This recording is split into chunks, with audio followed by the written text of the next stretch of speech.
Today we're looking at how you can use eye-catching imagery to drive bookings. So this is Eyebrow Inc. and they are based in Wokingham.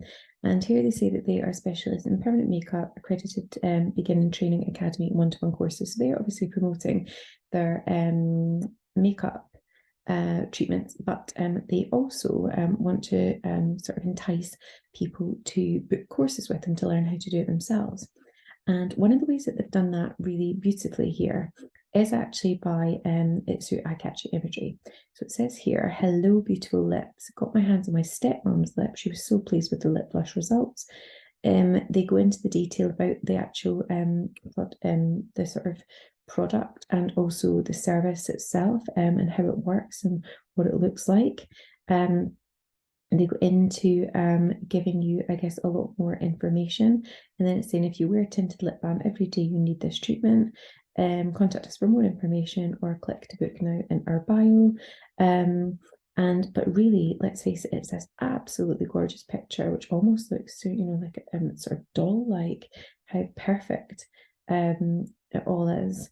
And that, if anything, would entice anybody to want to look at something and want to book it and want to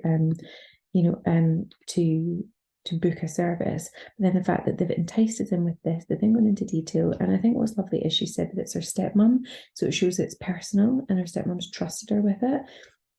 And then it's gone into further detail about how you can actually book it. So when you're thinking about using imagery, if you want to drive bookings, make sure you use the best possible imagery, the best possible lighting to really show off, what your salon or what, I guess, that your business can do.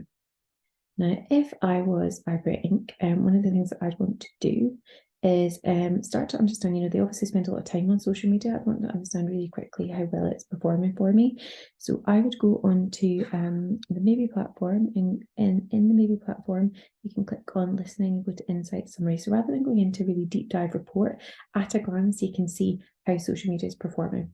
So they can start to go into, they can create a report, they can start to look at followers, they can look at how many posts they're doing, how much engagement they're getting, engagement per day, they can look at engagement across the course of the month. They can start to understand if they're posting X, they're only getting Y, what is the difference? They can look at their best post, and they can even see their content calendar, so they can start to schedule in new content, or indeed they can start to compare their content calendar to that of anybody else's as well. Now, as always, if you've got any questions at all, click on the little blue button. We'd love to help.